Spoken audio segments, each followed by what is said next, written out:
Thank you. I now recognize myself for as much time as I may consume for questions, with equal time being afforded to the ranking member. Dr. Fauci, February 1, 2020, you were on a call with Dr. Farrar, Dr. Collins, and other scientists regarding the potential that COVID-19 was engineered. Was CDC Director Redfield on that call? No, he was not. Okay. Dr. Fauci, you've said that you had to rely on virologists and evolutionary biologists regarding origins because you're not an expert. Is Dr. Redfield a virologist? I believe he is. Yeah. He is. Prior to the pandemic, NIAID awarded at least 3 grants via the New York Blood Center to Dr. Zhao Yusen. Are you aware of these? I'm sorry, to Dr. Yusen Zhao. Are you aware of those grants? Dr. Yusen Zhao. Your microphone is not on, Doctor. Your microphone is not on. I'm not familiar with that name. Okay. Well, NIAID awarded at least 3 grants via the New York Blood Center to that scientist. He was a high-ranking Chinese PLA official and director of a lab at the Chinese Academy of Military Medical Sciences. Does it concern you if U.S. taxpayer dollars are funding someone like this? Grants that are submitted to the NIAID go through a very extensive... Does it concern you? I'm not talking about the process right now. I don't know anything... Does it concern you that that U.S. taxpayer dollars would be going to someone who's a high-ranking Chinese PLA official? Yes or no? I would have to know more about that, Mr. Chairman, Okay. because I don't even know the person you're talking about. Are you or were you ever aware that the U.S. State Department in 2005 issued warnings that the Chinese government was working on the creation of bioweapons?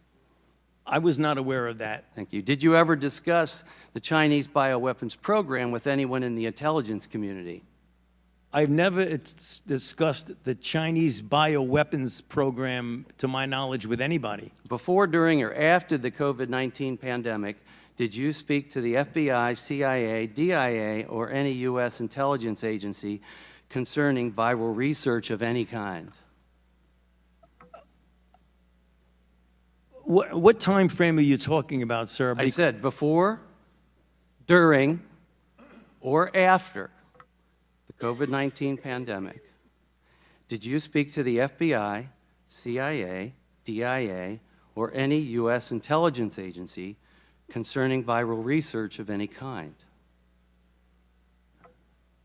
I can't give you the specifics of it, but back in the time of the anthrax attacks, we certainly had a number of briefings of by agencies that were intelligence agencies. I don't remember who they were. It could have been any of the above that you mentioned, about the possibility that there were bioweapons that had fallen into the hands of bad actors, i.e. terrorists, that might have been used potentially as a bioterror attack. That was at a time when we had thought that the anthrax attacks... I appreciate that. I appreciate your expertise in that. Well, that's the answer. But did you at any time talk concerning viral research of any kind? Again, I say that at the time that there was concern about the fact that Al-Qaeda may have been using or potentially using bioweapons, we had discussions with intelligence agencies about that possibility. But not as related to, say, COVID-19? Not to my knowledge about COVID. But let me just make sure we get the facts. After the investigations began about COVID, I was briefed by intelligence agencies about possibilities of there being activities going on in different laboratories. I was briefed by intelligence agencies. Thank you. Science is always open to debate, and it's a benefit. The science supported restricting travel from certain countries at the beginning of the pandemic, and after these orders went into effect, the president was called racist and xenophobic. Dr. Fauci, you said in your transcribed interview that you supported those orders. Dr. Fauci, were those orders racist and xenophobic? No, they were not. Thank you. The vaccine saved millions of lives, and I want to thank you for your support and engagement on that. However, despite statements to the contrary, it did not stop transmission of the virus. Did the COVID vaccine stop transmission of the virus?